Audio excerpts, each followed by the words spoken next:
One wrong click, that's all it took to shatter Liam Carter's invisible existence. Or save it. When his mouse slipped into a folder marked Personal on his boss's computer, he saw something he was never meant to see. Private photos, intimate moments, the kind of thing that could end a career in a heartbeat. But what happened next wasn't a firing. It was a test he didn't know he was taking. A question that would haunt him for months. Do you think I'm pretty? If you want to see how an ordinary man's accidental discovery led to the most intense chapter of his life, stay until the end. Hit that like button and drop a comment with your city. I want to see how far this story travels. The fluorescent lights in Building C hummed their usual tired song at 9:47 p.m. on a Thursday. That felt like every other Thursday in Liam Carter's life. He sat in his cramped IT cubicle on the basement level, nursing his third cup of burnt coffee and ignoring the slight tremor in his hands that had become his body's default setting. Exhaustion wasn't just a state anymore. It was his baseline, his normal, the thing he woke up with and went to bed with and carried through every hour in between. Single parenting a 7-year-old while maintaining the entire network infrastructure for a Fortune 500 company and surviving on 4 hours of sleep had a way of redefining what fine meant. And Liam had accepted long ago that fine was the best he could hope for. His phone buzzed against the chipped laminate desk. Unknown internal extension. IT support, this is Liam. Mr. Carter. The voice on the other end was clipped, precise, the kind of executive floor precision that made even simple words sound like commands. This is Victoria Hale's office. Ms. Hale requires immediate technical assistance. 18th floor, corner office. How quickly can you be here? Liam glanced at his watch, the cheap digital one with the cracked face that he kept meaning to replace. His daughter Mia was at his sister's place until 11. He had time. Barely. 15 minutes. 10 would be better. The line went dead before Liam could respond. He grabbed his toolkit, a battered laptop bag that had seen better days, and headed for the elevator, his worn sneakers squeaking against the polished marble that marked the transition from worker floors to executive territory. He'd been in this building for 6 years and had never gone above the 12th floor. The 18th was a different world, one he only knew from company emails and the occasional glimpse of Victoria Hale striding through the lobby like she owned the air itself, which, technically, she kind of did. The elevator doors opened to a hushed corridor of dark wood paneling and recessed lighting that probably cost more per square foot than Liam's entire apartment.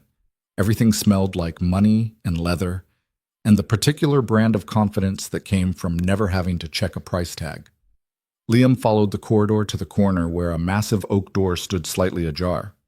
He knocked. "Come in." Her voice carried even through the thick wood. The office was ridiculous in that way only executive offices could be. Floor-to-ceiling windows overlooked the city's glittering sprawl like a kingdom laid out for inspection. The desk was bigger than Liam's kitchen table. Abstract art that probably cost more than his annual salary, maybe 2 years' salary, hung on walls the color of expensive charcoal.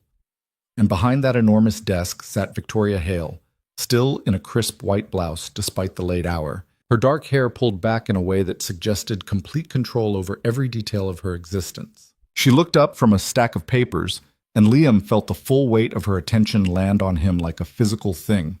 He'd seen her before, of course, in meetings where he sat in the back taking notes, in passing as she moved through the building with that particular executive stride that made lesser mortals step aside, but never this close. Never in a space where it was just the two of them and silence. "Mr. Carter, thank you for coming up so quickly." "No problem. What seems to be the issue?" She gestured at her computer with visible frustration, the first crack in her otherwise perfect composure. "It froze during a video conference. I tried forcing a shutdown, but nothing's responding. I have files I need to access tonight." Liam approached the desk, acutely aware of how his worn jeans and faded tech company t-shirt clashed with the room's calculated elegance. He could smell her perfume as he got closer, something subtle and expensive that probably had a French name. "May I?" She stood, moving aside with the fluid grace of someone who'd never questioned her right to occupy space. "Please." Liam slid into her chair, still warm from her body heat, which his brain noted and immediately tried to forget, and assessed the frozen screen. Conference software locked up mid-call, cursor dead, The whole system hung in that particular way that meant a hard restart was inevitable. I'll need to force a reboot. You might lose whatever wasn't saved in the last few minutes. Do what you need to do. He held the power button until the screen went black, then waited through the reboot sequence while Victoria stood behind him. Close enough that he could hear the quiet rhythm of her breathing. Close enough that his stupid, sleep-deprived brain kept trying to calculate the exact distance between them. Focus on the boot screen, he told himself. Not on the fact that a woman worth more than most small countries is standing 3 feet behind you, watching you perform basic tech support. The system came back up, login screen. I'll need your password, or I can step out while you... Hail 2024, capital H, no spaces. Interesting. Most executives made him leave the room for that part. The fact that she didn't suggested either tremendous trust or complete confidence that he was too insignificant to pose a threat. He typed it in. The desktop loaded, and Liam couldn't help but notice how immaculately organized it was. Folders labeled by project, date, priority, color-coded. The woman didn't just live in systems, she was systems. Okay, everything looks stable now. Let me just check your recent files to make sure nothing corrupted during the crash. Go ahead. Liam opened her File Explorer.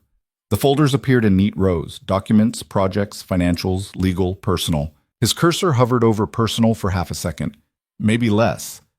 But muscle memory took over before his conscious brain could intervene. Click. The folder opened, and Liam's entire world stopped. The screen filled with thumbnails. Photos.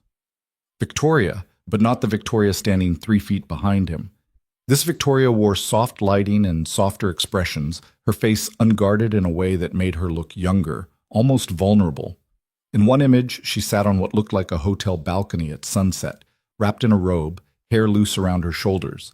In another, she lay across rumpled sheets, laughing at something off camera, wearing nothing but a tank top and the kind of genuine joy Liam hadn't seen on anyone's face in years. There were dozens of them. Private moments captured in that space between public persona and actual human being, intimate without being explicit, personal in a way that made Liam's chest tighten with the sudden, horrible understanding that he was seeing something not meant for him, something that existed in the safe, locked space of her private life. His hand moved to close the folder, but his reflexes were operating on a 3-second delay. That's when he heard her sharp intake of breath. Liam's entire body went rigid. The mouse slipped from his fingers and clattered against the desk. He didn't turn around. Couldn't turn around. Just sat there staring at the screen while his career, his livelihood, every single thing he'd built over 6 years flashed before his eyes in vivid, horrifying detail. I'm sorry. The words came out strangled, barely recognizable as his own voice. I didn't mean to... I was just checking for corrupted files. I clicked the wrong... Stand up. Her voice was ice. Arctic. The kind of cold that burned on contact. Liam stood slowly, still not looking at her. His toolkit felt impossibly heavy in his suddenly weak grip. Turn around. He turned. Victoria Hale stood 5 feet away, arms crossed, her expression completely unreadable. Not angry, exactly. Not embarrassed. Something else entirely. Something calculating and sharp that made Liam feel like a specimen under glass, being examined for qualities he didn't know he possessed. They stood there for what felt like an hour but was probably 15 seconds. The city lights threw shadows across her face, making her expression even harder to read. Liam could hear his own heartbeat pounding in his ears like a drum. Then she asked the question that would rewrite everything. Do you think I'm pretty? Liam's brain short-circuited. Of all the things he'd expected, yelling, termination, a lawsuit, security escorting him from the building, this wasn't even on the list of possibilities. What? It's a simple question. She took a step closer. Her eyes hadn't left his face, hadn't blinked. You just saw photos of me that no one outside my very small circle has ever seen.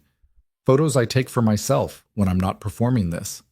She gestured at her office, her suit, the whole executive package. So I'm asking, do you think I'm pretty? This was a trap. Had to be. Every corporate sensitivity training he'd ever dozed through suddenly seemed desperately relevant, flashing warning signs in his oxygen-deprived brain. Ms. Hale, I really didn't mean to... Answer the question, Mr. Carter. The room felt airless. Liam's mouth was so dry he could barely form words. Yes. he said quietly, the truth scraping out of him like broken glass. You're beautiful, but I shouldn't have seen those photos. It was an accident, and I apologize. An accident. She said it like she was testing the weight of the word, rolling it around to see if it fit. You accidentally opened a folder clearly labeled personal while looking for work files?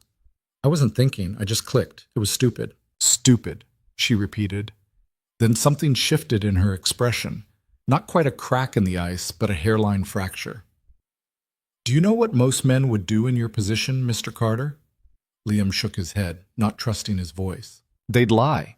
Tell me they didn't see anything, or they'd make a joke, try to diffuse the tension with humor, or they'd stand there and make it weird by explaining, in great detail, exactly why those photos were inappropriate to stumble across, thereby making themselves look like the victims of my poor folder management.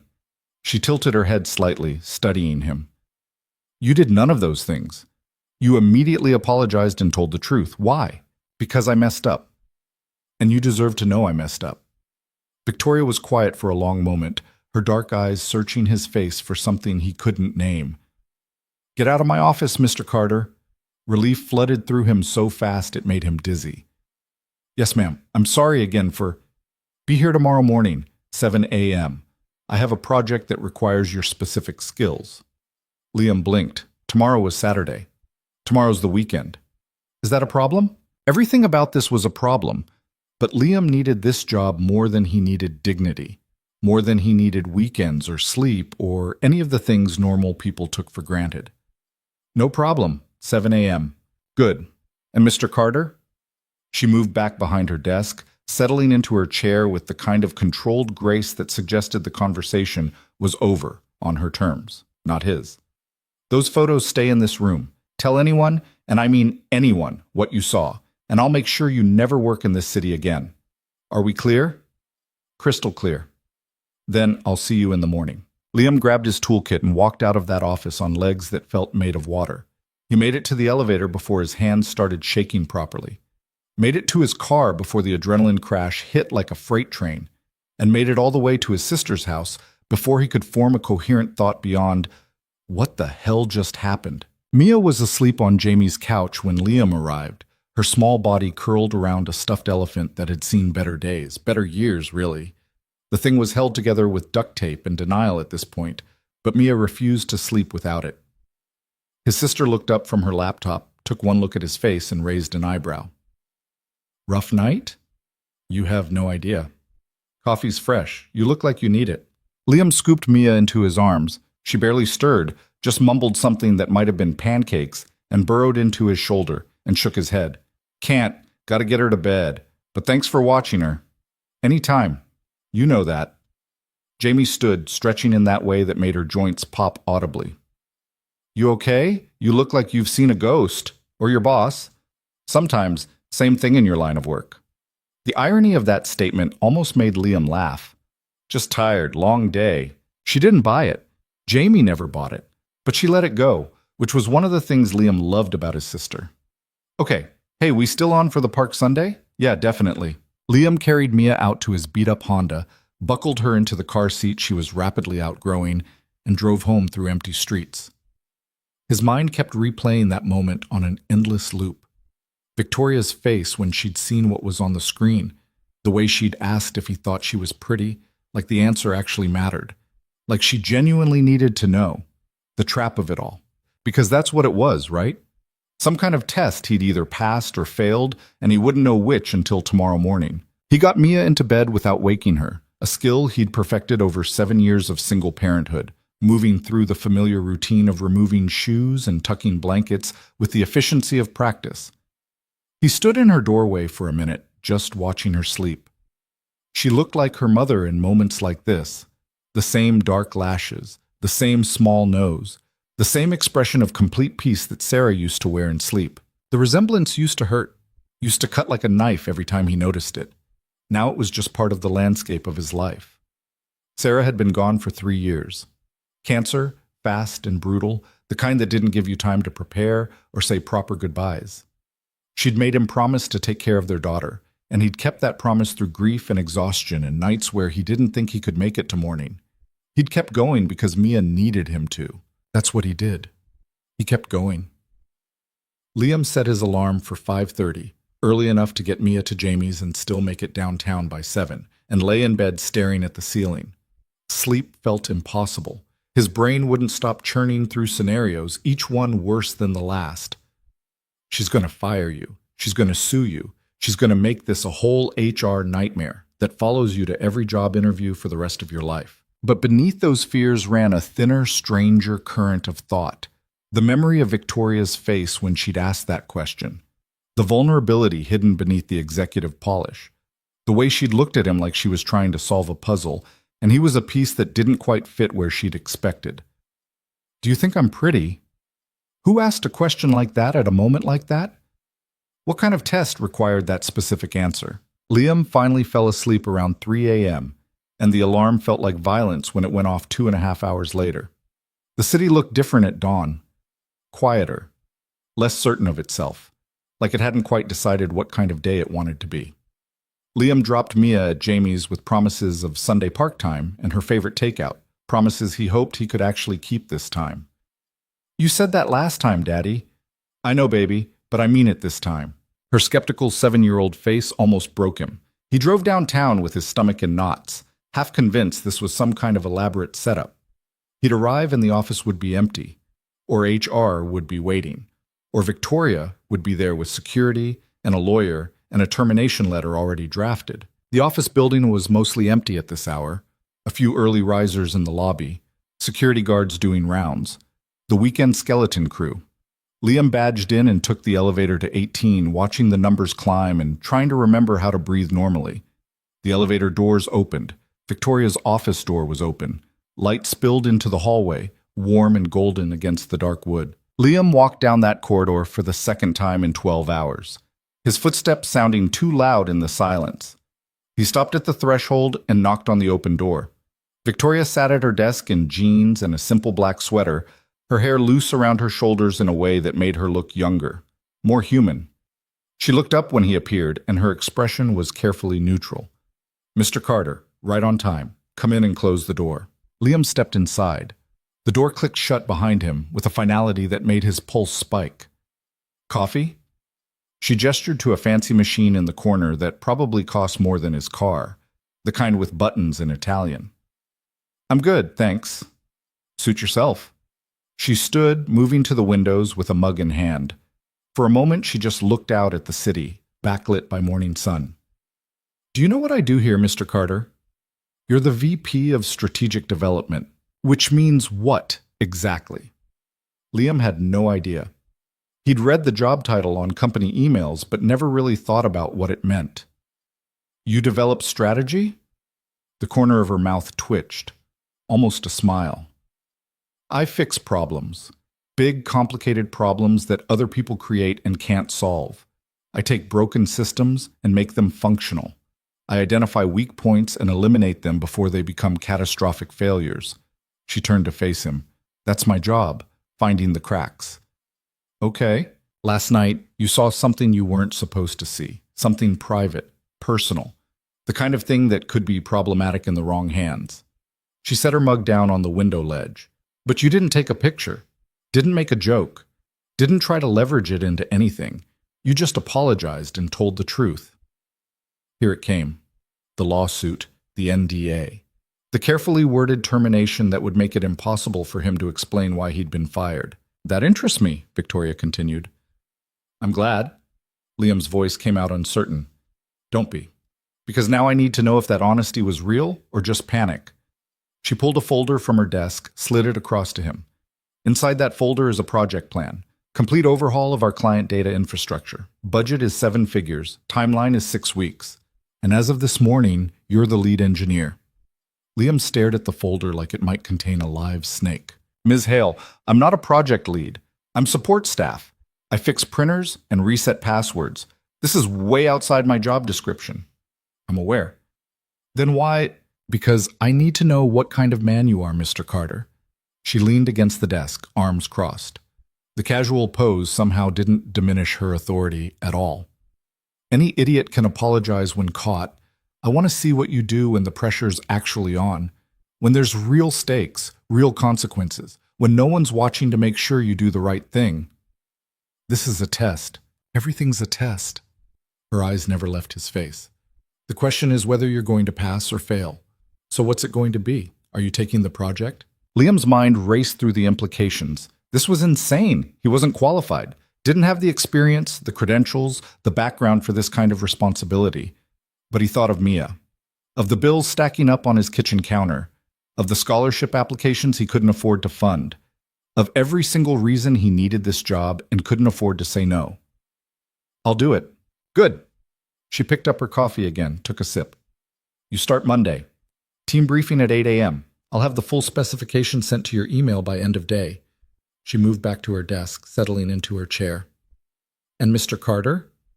Yes? Don't make me regret this. I won't.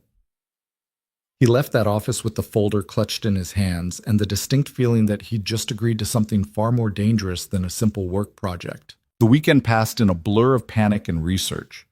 Liam spent every spare moment studying the project brief, taking notes, trying to wrap his head around the scope of what Victoria was asking. It was massive, complex, the kind of thing that should have a team of senior engineers with decades of experience, not one exhausted IT guy with an associate's degree and crippling imposter syndrome. But he'd said yes. So he worked. Mia noticed, of course. She always noticed when something was wrong. Daddy, you're doing work stuff again. They were at the park Sunday afternoon, supposedly. Liam sat on a bench with his laptop while Mia climbed on playground equipment that looked vaguely unsafe and definitely hadn't been updated since the 90s. Sorry, sweetheart. Just need to finish this one thing. You always say that. She wasn't wrong. Liam closed the laptop, the guilt settling in his chest like stones. You're right. Work can wait. Race you to the swings? Her face lit up with that pure, uncomplicated joy only children could manage. You're gonna lose. Probably. They spent the next hour running and swinging and pretending Liam's knees didn't hurt from sitting in bad chairs for too many years. He bought her ice cream from a truck that looked like a health code violation on wheels and listened to her talk about school and her friends and the elaborate game of pretend she'd invented involving dragons and princesses and some kind of space station. Normal. This was normal. This was what mattered. But Liam's mind kept drifting back to Victoria's office, to that folder, to the weight of expectation pressing down on him like atmosphere, to the question that haunted him. Why me? Monday morning came too fast. The conference room on the 18th floor was full when Liam arrived at 7:55 a.m. A dozen people in business casual, all looking polished and confident, and like they belonged in rooms like this. Liam had worn his best button-down shirt, which still had a coffee stain on the cuff he'd tried and failed to remove with a wet paper towel that morning, and felt immediately, painfully out of place. Victoria stood at the head of the table, every inch the executive. Hair pulled back, suit sharp, expression neutral in that way that gave nothing away. Everyone, this is Liam Carter. He'll be leading the infrastructure overhaul. Liam, this is your team. A ripple of confusion went through the room. Someone, a guy in an expensive watch and too much cologne that Liam could smell from 6 feet away, spoke up. I'm sorry, who? I thought Dennison was heading this project. Change of plans, Victoria said smoothly, her voice carrying the kind of authority that made questions feel like challenges. Mr. Carter has been assigned the lead role. I expect everyone's full cooperation. Liam stood there while a dozen pairs of eyes assessed him and found him wanting. He could feel their doubt like a physical thing pressing against his skin. Right, he said, his voice rougher than intended. He cleared his throat. So, let's get started. The meeting was brutal. Every question felt like a trap. Every decision felt like walking a tightrope over a pit of professional humiliation. The team was polite, barely, but their skepticism was obvious in every exchanged glance, every carefully neutral expression. This wasn't a team. This was a firing squad with better manners. Victoria watched it all from the corner of the room, silent, taking notes on an iPad with that same unreadable expression. After 2 hours of technical discussions that left Liam's head spinning and his confidence in tatters, she finally spoke up. I think we have a good starting point. Team leads, I want progress reports by Wednesday. Everyone else, you have your assignments. Let's move. The room emptied quickly, people gathering laptops and notebooks and escaping as fast as professional decorum allowed. Liam started gathering his own notes, trying to ignore the way his hands were shaking slightly. "Mr. Carter, a moment."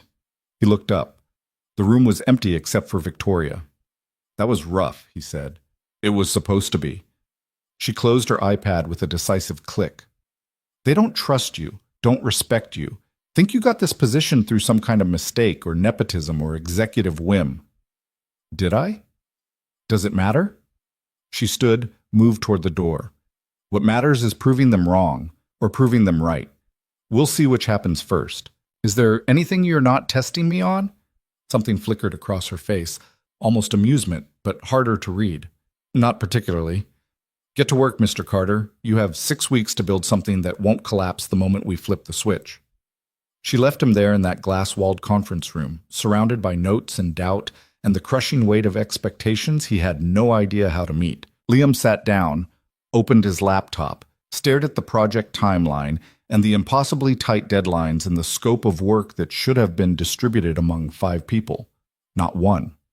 Then he got to work, because that's what he did. He kept going.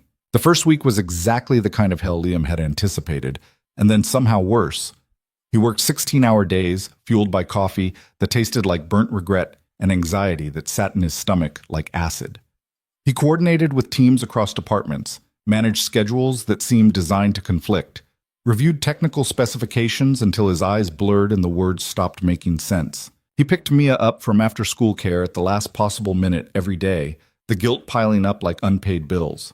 Helped her with homework while responding to urgent emails on his phone. Put her to bed with promises he knew he might not be able to keep. "Will you read me a story tonight?" "Not tonight, baby. Daddy has to work." Her face fell in that particular way that made his chest hurt. "You always have to work now." The guilt was a knife between his ribs, twisting with each disappointed look. "I know. I'm sorry. How about this weekend we do something special? Just us. Promise?" Promise. Another promise. Another thing to juggle in the increasingly complicated equation of his life. But the project was actually coming together. Slowly. Painfully. Like building a ship while already at sea in a storm. Liam discovered he was better at this than he'd thought, not because of his technical skills, though those helped, but because he actually listened. He asked questions when he didn't understand instead of pretending he did. He didn't try to fake expertise he didn't have. And somehow, gradually, the team started to trust him. Not all of them. The guy with the expensive watch, Marcus, remained openly hostile, his skepticism obvious in every meeting. But enough of them. The senior developer, a quiet guy named Chen, started staying late to help troubleshoot problems. The project manager, Alicia, stopped double-checking every decision Liam made and started trusting his judgment. Progress. Victoria watched it all from a distance. She appeared at random times, during a team meeting, late at night when Liam was alone in the server room, surrounded by the low hum of machinery, once in the break room when he was inhaling a sad sandwich at his desk at 10 p.m. Eating dinner at your workspace. Classic burnout behavior. Liam looked up, startled by her sudden appearance. She stood in the doorway in a dark blazer and heels, looking like she'd just come from some high-level meeting where important decisions were made. Which she probably had. "Just trying to stay on schedule. The schedule I gave you is aggressive, intentionally so." She moved into the room, poured herself water from the cooler with the kind of casual movement that suggested she'd done this 1,000 times. Most people would be drowning by now. I might be drowning, just doing it quietly. The corner of her mouth twitched. "How's your daughter handling the hours?" Liam went still, his sandwich forgotten. "How do you know about Mia?" "I know about all my employees, Mr. Carter, especially the ones I'm testing." She leaned against the counter, water bottle in hand. "Single parent. Wife died 3 years ago. You work a 40-hour week on paper and somehow manage full-time childcare on top of it. That takes either superhuman ability or serious compartmentalization. It takes not having a choice. There's always a choice. Not when you have a 7-year-old depending on you for literally everything." Liam set down his sandwich, no longer hungry. The conversation had taken a turn he wasn't prepared for. "Is there something you needed, Ms. Hale?"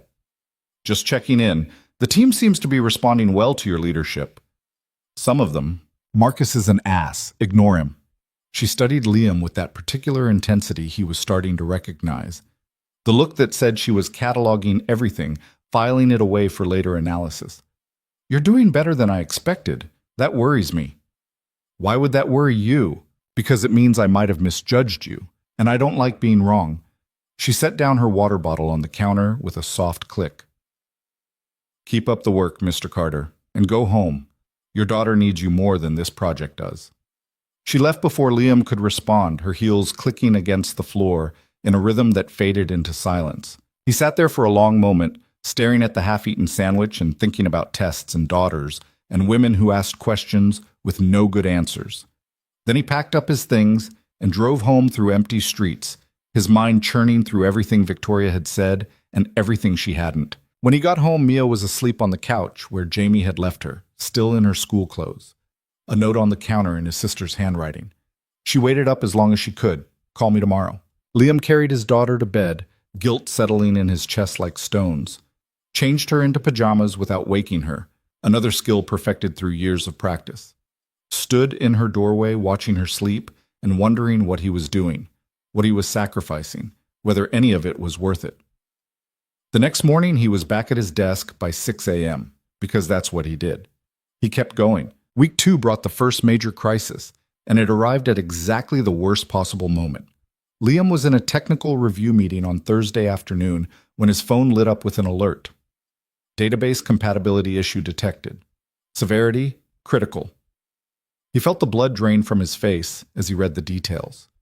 The migration protocol they'd spent 2 weeks perfecting had a fundamental flaw that could corrupt client data during transfer. Carter, you with us? Marcus's voice cut through his panic. We're waiting on your input about the security protocols. Liam looked up. Everyone was staring at him. Victoria sat at the far end of the conference table, her expression unreadable as always. Sorry. Yeah, the security protocols look solid. Chen did good work on the encryption layers. He forced himself to focus on the meeting even as his brain screamed about the database issue. They had 3 weeks until deployment, 3 weeks to fix something that should have been caught in initial planning. The meeting dragged on for another 45 minutes. Liam contributed when necessary, his mind working double time on both conversations. The one happening in the room and the one racing through possible solutions to the database problem.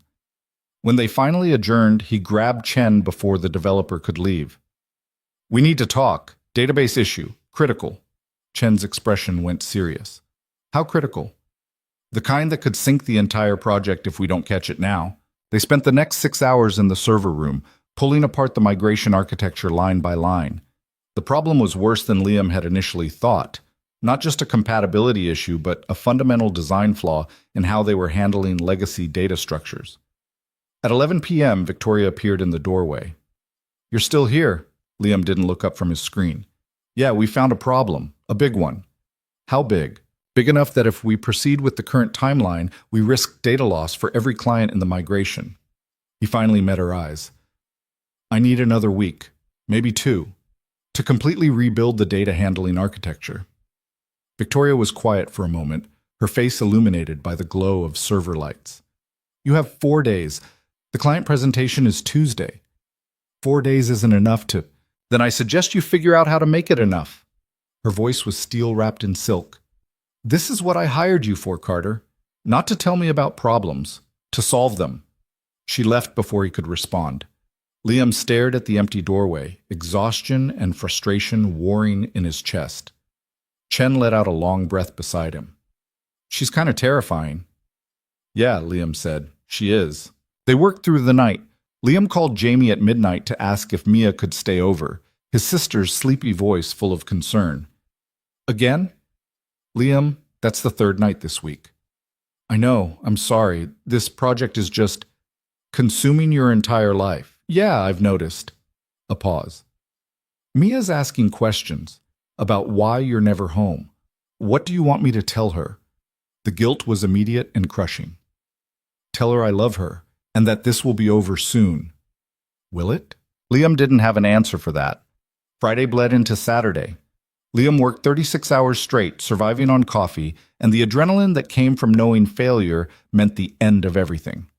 Chen stayed with him the entire time, the two of them becoming a single unit focused on one impossible goal. Sunday afternoon, they finally cracked it. A new architecture that handled the legacy data without corruption risk. Chen ran the tests while Liam watched, too exhausted to even feel nervous. Green, all green, every test passed. "We did it," Chen said, his voice hoarse from lack of sleep. Liam allowed himself exactly 30 seconds to feel relief before his phone rang. "Victoria, status? Fixed. The new architecture is solid. We're ready for Tuesday." "Good. My office, tomorrow morning, 6 a.m. She hung up before he could respond. Liam drove home in a fog of exhaustion, picked up Mia from Jamie's. His daughter barely looked at him, her disappointment obvious in every line of her small body, and managed to get her fed and bathed and into bed before he collapsed on his own mattress fully clothed. His alarm went off at 5:15 a.m. He seriously considered throwing the phone against the wall. Victoria's office was dark when Liam arrived at 6, just the city lights providing illumination through those massive windows. She stood at the glass, silhouetted against the dawn, wearing what looked like yesterday's clothes. "You stayed here all night," Liam said. It wasn't a question. "So did you, from the looks of it." She turned to face him. "Coffee?" "I think I'm actually going to die if I have more coffee." "Water, then." She poured 2 glasses from a crystal pitcher, handed him one. Their fingers brushed during the exchange, and Liam was too tired to analyze why his brain noted the contact. "Tell me about the fix." So he did. Walked her through the new architecture, the testing protocols, the risk mitigation strategies they'd built in. Victoria listened without interrupting, occasionally making notes on her tablet. When he finished, she was quiet for a long moment. "You could have come to me on Thursday, when you first found the problem, asked for more time, more resources." "I considered it." "Why didn't you?" "Because you gave me a job to do, and part of that job is figuring out solutions, not just escalating problems." Liam took a sip of water. It tasted expensive somehow. "Was that another test?" "Everything's a test, Carter. I thought we'd established that." But something in her voice had softened. "You're learning. Faster than I expected. That's good." "Is it? Or does that just mean the tests are going to get harder?" Victoria smiled. Actually smiled. Not the corporate approximation of the expression, but something genuine. "Both. The presentation is Tuesday at 2 p.m. I want you there, front and center. You built this, you present it." "I'm not a presenter. I'm an engineer." "You're a director now. Directors present." She moved back to her desk, started gathering papers into a portfolio. "Go home. Spend time with your daughter. Get some actual sleep. That's an order, not a suggestion." Liam stood, his body protesting every movement. "Victoria?" She looked up. It was the first time he'd used her first name instead of Ms. Hale. Her expression flickered with something he couldn't read. "Thank you for pushing me, even when I wanted to push back. Don't thank me yet. Wait until after the presentation." But she was still almost smiling. "Now get out of my office before I change my mind about that sleep order." Liam spent Monday with Mia, taking her to the park like he'd promised weeks ago. She was quiet at first, still hurt by all the broken promises and missed bedtimes. But gradually, she warmed up, her natural enthusiasm breaking through the disappointment. "Daddy, push me higher! Any higher and you'll go into orbit. That's the plan." He pushed her on the swings until his arms ached, bought her ice cream from a truck despite it being barely 11 a.m., listened to her explain in elaborate detail the difference between great white sharks and bull sharks. Normal. For a few hours, everything felt normal. His phone stayed in his pocket. Victoria's orders. Tuesday arrived with the weight of inevitability. Liam wore his best suit, which still looked cheap compared to what everyone else would be wearing, but it was clean and pressed, and it would have to do. He arrived at the office at noon, 2 hours before the presentation, and found the conference room already set up. Victoria was there, reviewing slides with an intensity that suggested she'd memorized every pixel. "Carter, good. Run through your section once. I want to make sure the timing works." They rehearsed. Victoria was merciless in her feedback, pointing out every hesitation, every unnecessary word, every moment where his explanation got too technical for a non-engineer audience. By the time the clients arrived at 2 p.m., Liam felt like he'd run a marathon. The Meridian Group executives filed in, 6 people in suits that probably cost more than Liam's car, all radiating the particular confidence that came from having too much money and too many options. Their CTO, a man named Harrison with silver hair and calculating eyes, took the seat directly across from Victoria. Ms. Hale, thank you for having us. Mr. Harrison, gentlemen, we appreciate you taking the time. Victoria's voice had that executive polish, smooth and confident. I think you'll be impressed with what our team has built. She nodded at Liam. Showtime. He stood, pulled up the first slide, and began talking. The nervousness he'd felt during rehearsal disappeared, replaced by something else. Certainty. He knew the system inside and out, had rebuilt it from the ground up over the last 4 days. He didn't need to perform confidence. He actually had it. 20 minutes in, Harrison interrupted. This architecture handles legacy data. How exactly? Liam pulled up the technical diagram. We built a translation layer that converts old data structures in real time during migration. No manual reformatting required. The system is smart enough to recognize pattern variations and adapt. And the failure rate? 0.03% in testing, well below industry standard. Harrison leaned back, exchanged glances with his colleagues. Impressive. What about scalability? The system can handle up to 10 times current load without performance degradation. We've stress-tested it extensively. Liam pulled up the test results, walked them through the data. Every question they asked, he had an answer for. Every concern they raised, he addressed. 45 minutes later, Harrison stood and extended his hand to Victoria. This is exceptional work, Ms. Hale. Well beyond what we were expecting. Mr. Carter deserves the credit. He led the technical development. Victoria's voice was casual, but Liam caught the slight emphasis on led. Harrison turned to Liam, shook his hand. You've built something remarkable here, Mr. Carter. We'd like to move forward with implementation. After the clients left, after the team had celebrated with champagne Liam barely touched, after everyone else had gone home, Victoria called him to her office. He found her at the windows again, looking out at the city as evening light painted everything gold. You did good today, she said without turning around. The team did good. I just coordinated. There it is again. She turned to face him. That thing where you deflect every compliment. Why do you do that? Because I didn't do this alone. Chen, Alicia, even Marcus contributed. It was a team effort, led by you. Why is that so hard to accept? Liam didn't have a good answer. Victoria moved closer, and in the fading light, her expression was softer than he'd ever seen it. I'm promoting you. Again, Director of Infrastructure Engineering, full executive benefits package. The paperwork is already with HR. That's 2 promotions in as many months. And you've earned both of them. She pulled an envelope from her desk, handed it to him. This is your bonus for the Meridian project. Open it. Liam opened the envelope.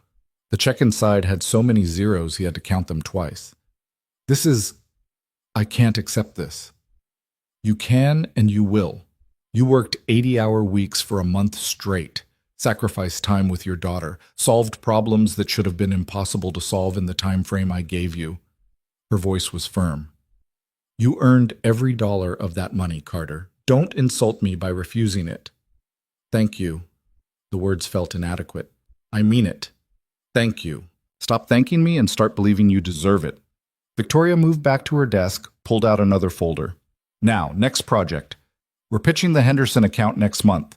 I want you leading the technical side. Are you in?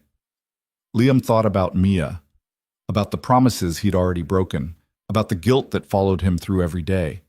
Can I have the weekend to think about it? No. Victoria's voice was sharp. Because if you think about it, you'll talk yourself out of it. You'll decide you're not qualified, or you don't deserve it, or Mia needs you more than the job does. And you know what?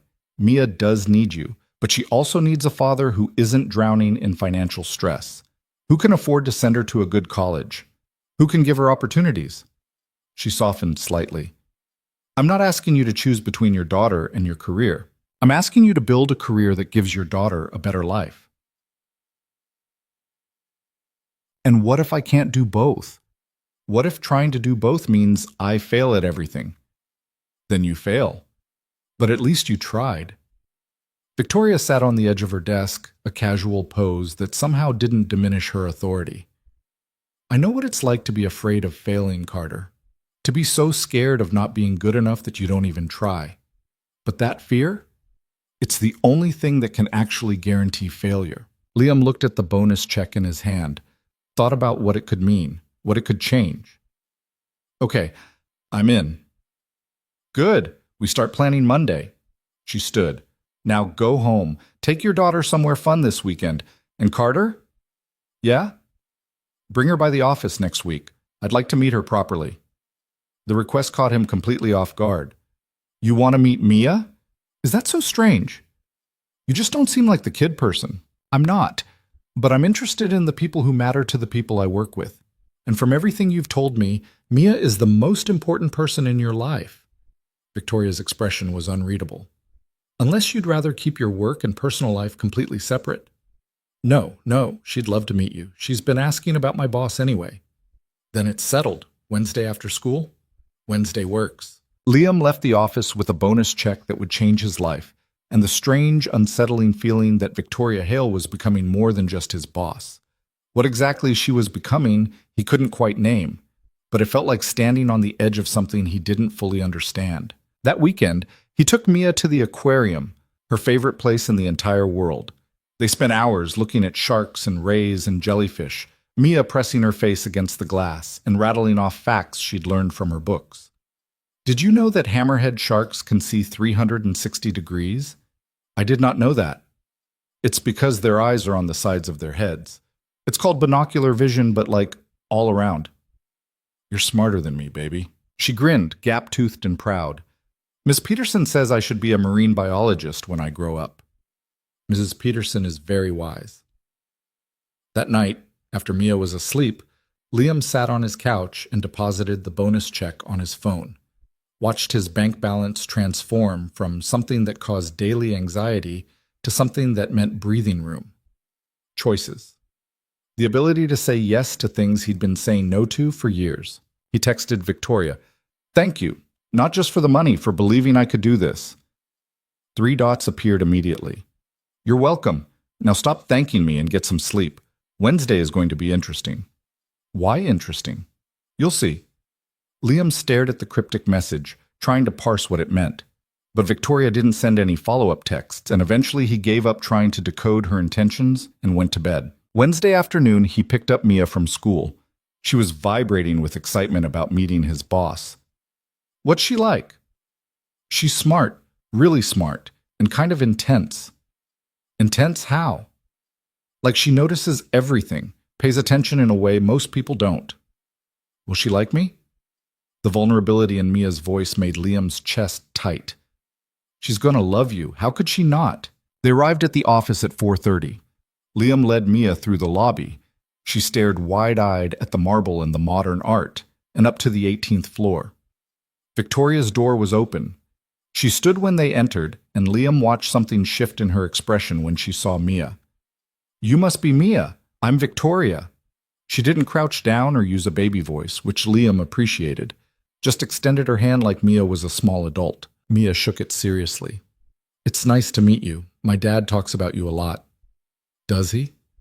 Victoria glanced at Liam with something that might have been amusement. All good things, I hope. Mostly he just says you're scary and make him work really hard. Liam felt his face heat. Mia, I am scary, Victoria said calmly, and I do make your dad work hard, but only because he's capable of doing hard things.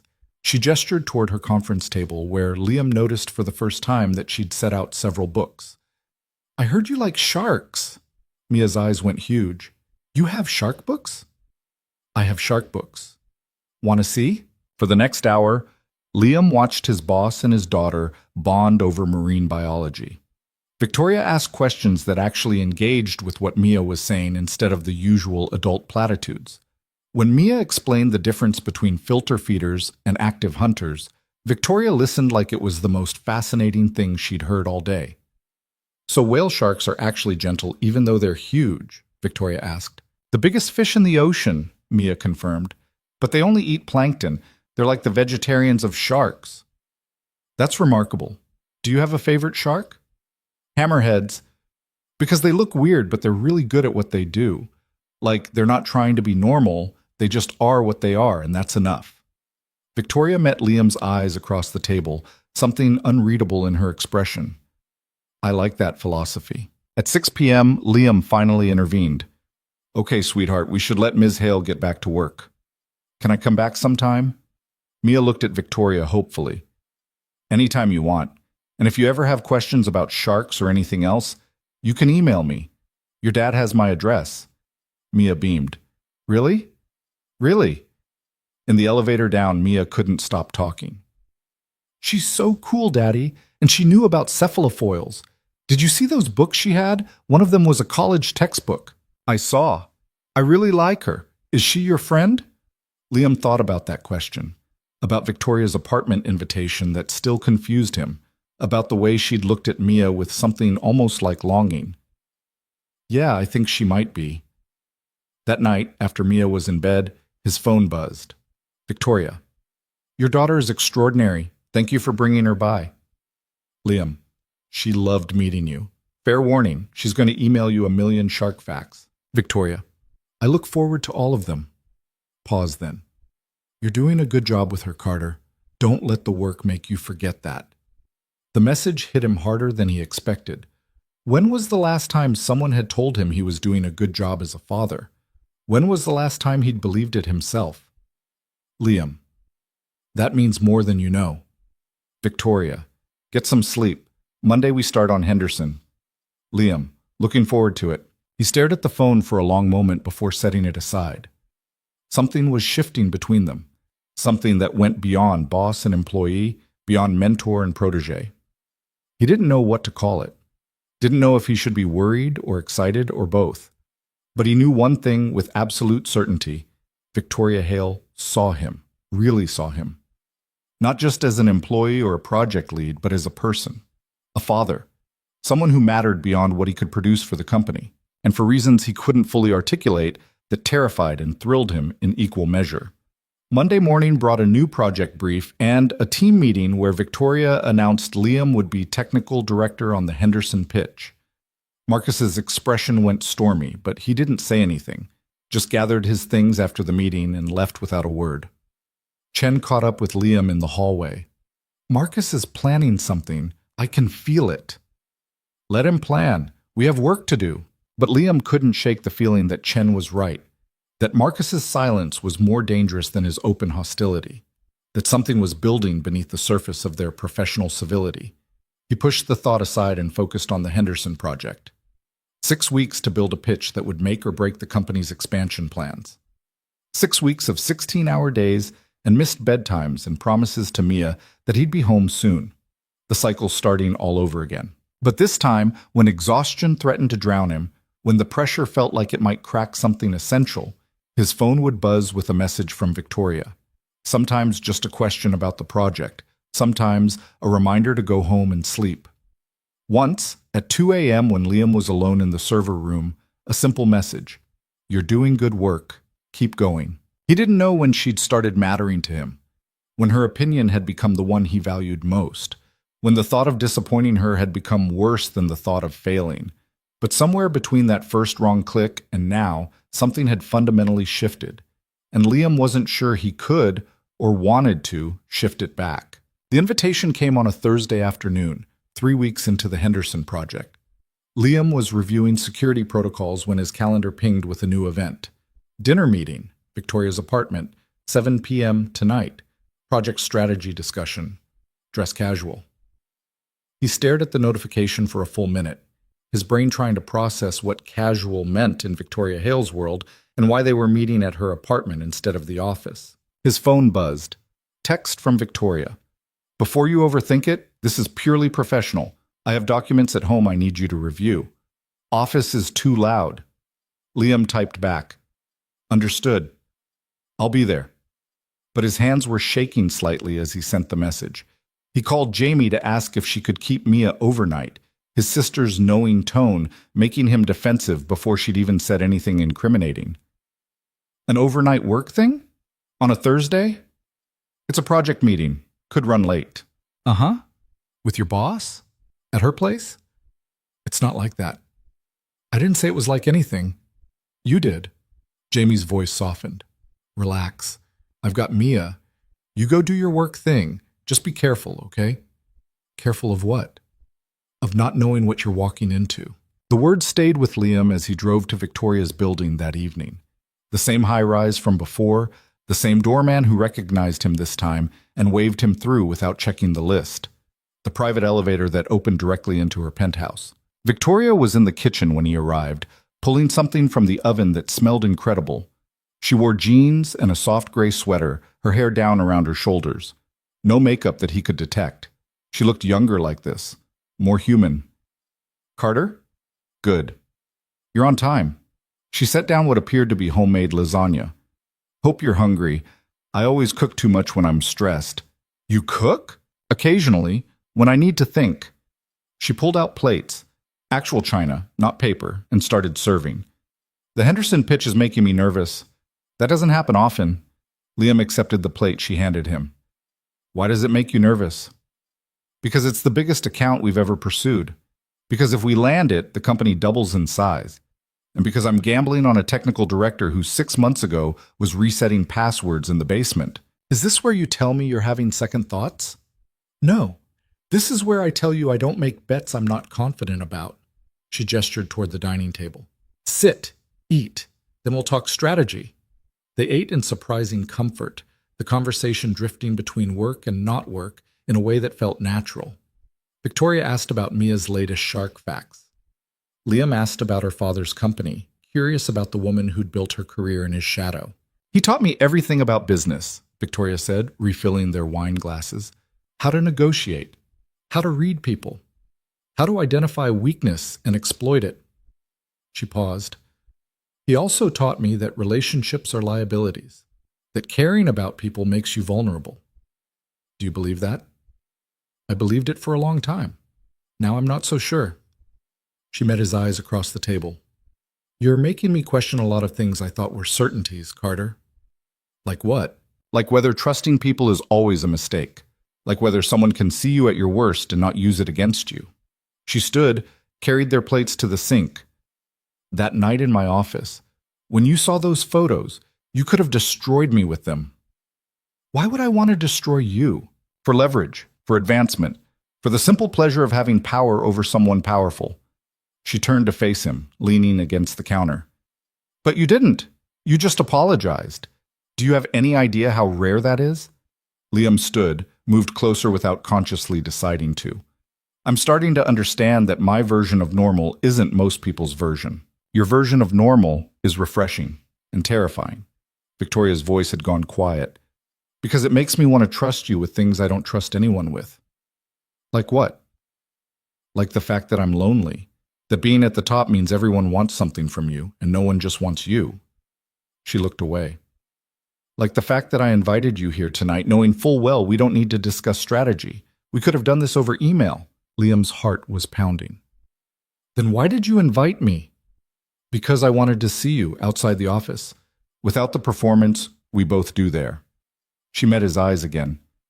"Because I'm tired of pretending I don't look for you in meetings. That I don't find excuses to check in on your projects. That I don't think about you when I'm here alone, wondering what my life would look like if I let someone in." The air between them felt charged, electric. Liam was acutely aware of how close they were standing, of the way Victoria was looking at him, unguarded in a way he'd never seen. "Victoria, I don't know what you want me to say." "Say you feel it too, this thing between us that isn't just professional." Her voice was barely above a whisper. "Or tell me I'm imagining it, and we'll go back to pretending we're just boss and employee." Liam thought about all the reasons this was a terrible idea. The power imbalance, the professional complications, the fact that he was still figuring out how to be a person again after 3 years of just surviving. "I feel it," he said. "I think about you way more than I should. Wonder what you're doing when we're not working. Notice things like how you take your coffee and the way you tap your pen when you're thinking hard about something." He ran a hand through his hair. "But I have Mia to think about. I can't just—" "I know you have Mia. I like that you have Mia. I like that she's your priority." Victoria stepped closer. "I'm not asking you to choose between me and your daughter. I'm asking if there's room in your life for both." "I don't know. Maybe. This is all terrifying, complicated, completely inappropriate given our work relationship." Victoria's mouth curved slightly. "Welcome to how I've felt for the last month." "A month?" You think I invite all my employees to my apartment for dinner? That I memorize their coffee orders and text them at 2 a.m. to make sure they've gone home? She shook her head. I've been falling for you since that night you saw those photos and responded with basic human decency. Everything since has just been me trying to figure out if you're real or if I'm projecting what I want to see. I'm real.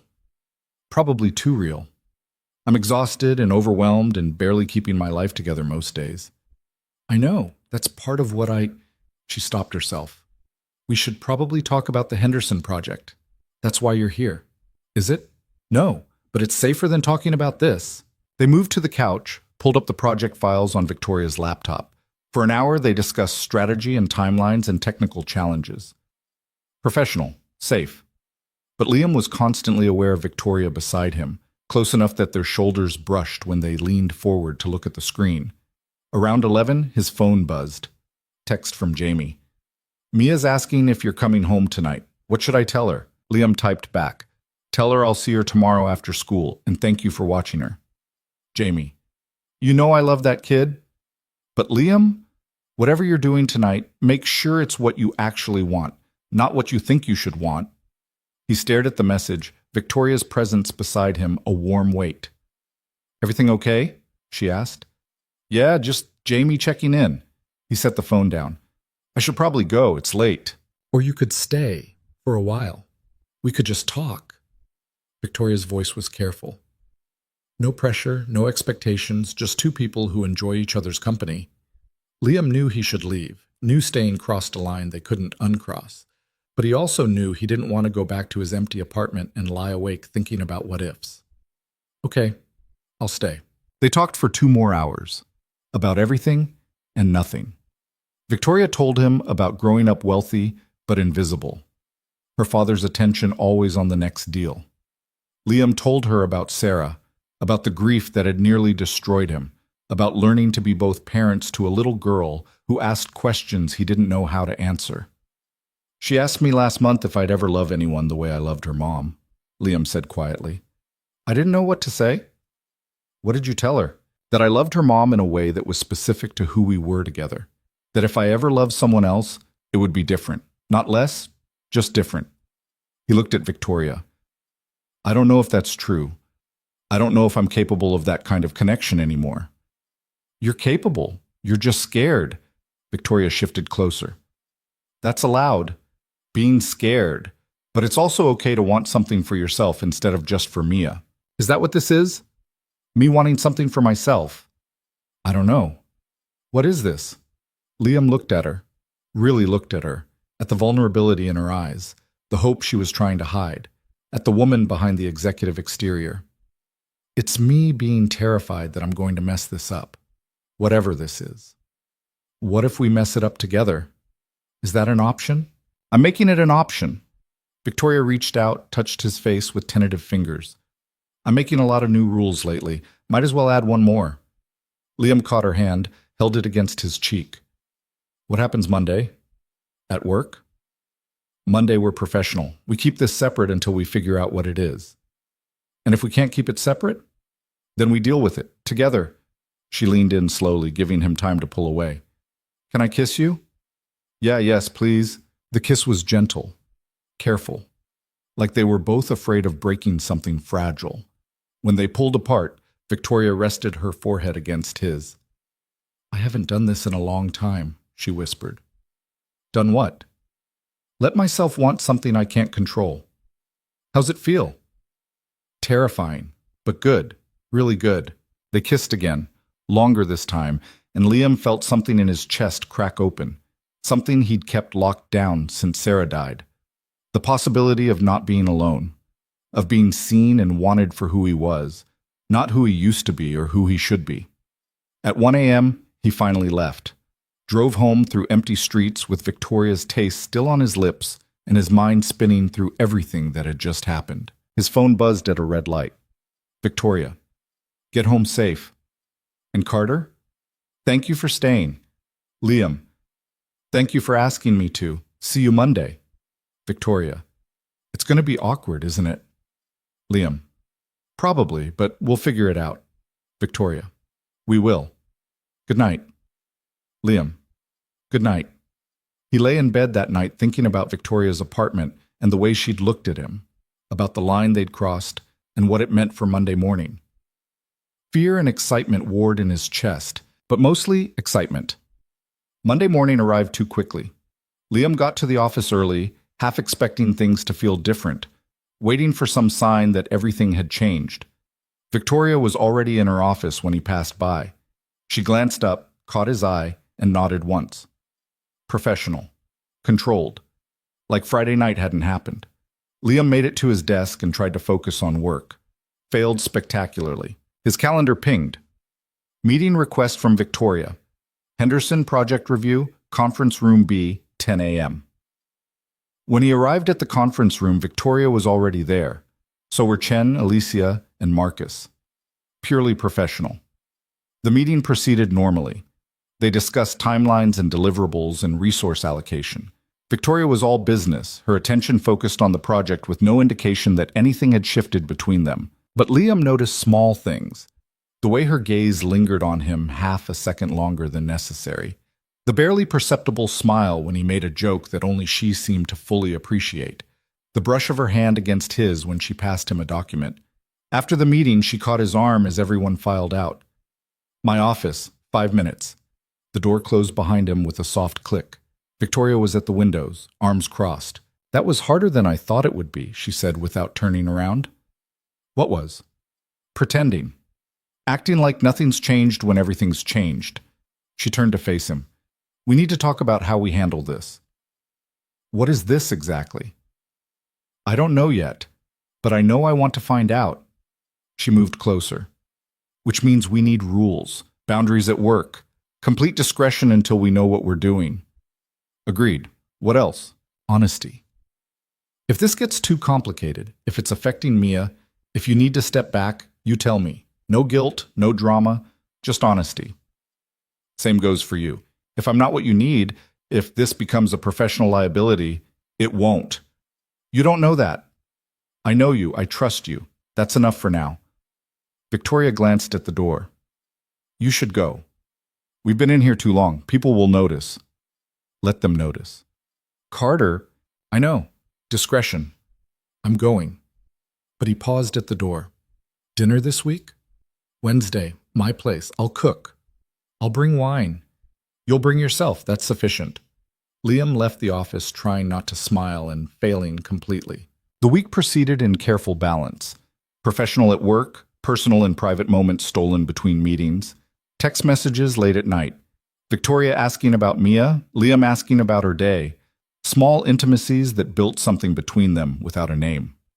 Wednesday evening, he arrived at her apartment with a bottle of wine he'd agonized over in the store for 15 minutes. Victoria answered the door in jeans and a t-shirt, her feet bare. You brought wine anyway. I'm traditional. You're stubborn. That too. She pulled him inside, kissed him before he could set the bottle down. Different from last week. Less tentative, more certain. I've been thinking about doing that since Monday, she said against his lips. Only since Monday? Don't get cocky. They cooked together, or rather Victoria cooked while Liam chopped vegetables with the focused intensity of someone who didn't trust himself with a knife around distractions. They ate at her dining table, the conversation flowing easily between work and life and everything in between. Mia's been asking about you, Liam said over dessert, something chocolate that Victoria had made from scratch because apparently she was good at everything. What's she asking? If you're my girlfriend, he watched Victoria's reaction carefully. I didn't know what to tell her. What do you want to tell her? The truth, whatever that is. Victoria was quiet for a long moment, her fingers tracing patterns on her wine glass. I haven't been someone's girlfriend in 10 years. I don't know if I remember how. We could figure it out together. Is that what you want? To figure this out? Yeah, it is. Liam reached across the table, took her hand. I'm terrified, and this is probably a disaster waiting to happen. But yeah, I want to try. Victoria's grip tightened. Okay, let's try. Just like that? Just like that. They moved to the couch afterward, Victoria curled against him in a way that felt both new and familiar. Liam played with her hair absently, watching the city lights through the windows. Tell me something true, Victoria said quietly. About what? About you. Something you don't tell people. Liam thought about it. Sometimes I'm so tired I don't know how I'm still functioning, like I'm running on fumes and momentum, and the knowledge that if I stop moving I'll just collapse. That's not sustainable. I know, but it's all I've got. No, it's not. You have me now. Let me help carry some of it. Victoria, you can't. I can. I want to. She shifted to look at him. Let me be part of your life. Really part of it. Not just the work parts or the carefully managed parts. All of it. That's messy. I'm messy. I know, I'm messy too, just in different ways. She kissed him softly. We can be messy together. Liam stayed until midnight. They talked and kissed and planned how to tell Mia, how to handle work, how to navigate all the complicated reality of two people trying to build something real. When he finally left, Victoria walked him to the elevator. I'm happy, she said, like she was testing the words. That's new for me. Being happy. Me too. Good. Keep making me happy, Carter. I'll do my best. The elevator doors closed. Liam rode down 30 floors with a smile he couldn't contain and the knowledge that his life had just gotten infinitely more complicated. And somehow, he didn't mind at all. Thursday morning brought the first complication in the form of Marcus appearing at Liam's office door with a smile that didn't reach his eyes. Carter, got a minute? What do you need? Marcus closed the door behind him, sat down uninvited. I wanted to talk to you about the Henderson project. I have some concerns about the security architecture. For 20 minutes, Marcus outlined technical objections that Liam recognized as legitimate but solvable. Nothing catastrophic. Nothing that required the kind of serious expression Marcus was wearing. These are good catches, Liam said finally. I'll have Chen review the protocols and we'll address them in next week's update. That's it? No pushback? Why would I push back on valid concerns? Marcus leaned forward. You're different lately, more confident, less... He waved a hand vaguely, desperate to prove yourself. Is that a problem? No, just an observation. Marcus stood. You and Victoria seem to have a good working relationship. The shift in topic was too casual to be accidental. Liam kept his expression neutral. She's a good mentor. I've learned a lot from her. I bet you have. Marcus moved toward the door, paused with his hand on the knob. Just be careful, Carter. Office relationships never end well, especially when there's such a power imbalance. The door closed before Liam could respond. He sat there for a full minute, his mind racing. Did Marcus know? Suspect? Or was he just fishing? His phone buzzed. Victoria. Marcus just left my office asking questions about our working relationship. We need to talk. Liam. Your office or mine? Victoria. Neither. Too obvious. Parking garage, level B, 15 minutes. The parking garage was nearly empty at 10 a.m. Victoria was already there, leaning against her car with her arms crossed. He knows something, she said without preamble, or he suspects and he's trying to confirm. Either way, it's a problem. Victoria ran a hand through her hair. If he goes to HR with speculation, they'll investigate. And if they investigate, they'll find out we're involved, which means we need to disclose it ourselves before Marcus forces their hand. Disclosing means scrutiny, questions about whether your promotions were merit-based or favoritism, whether I've been giving you preferential treatment. Have you? No, you earned every opportunity you got. But her voice was uncertain. At least, I don't think I have. How do I know for sure my judgment hasn't been compromised? Liam moved closer, took her hands. Look at the results. The Meridian Project, the Henderson pitch. The work speaks for itself. That's not how HR will see it. Then we give them documentation, performance reviews, project assessments, testimonials from the team. We prove it was merit, not favoritism. Victoria met his eyes. This could get ugly. Are you prepared for that? Are you? I'm prepared to fight for this. For us. Are you? Liam thought about Mia, about the stability he'd finally achieved, about everything he could lose if this went sideways. Then he thought about Victoria, about the way she made him feel alive instead of just surviving. Yeah, I'm prepared to fight. Good, because I think we're about to be in for a battle. She was right. Marcus filed his complaint with HR on Friday afternoon.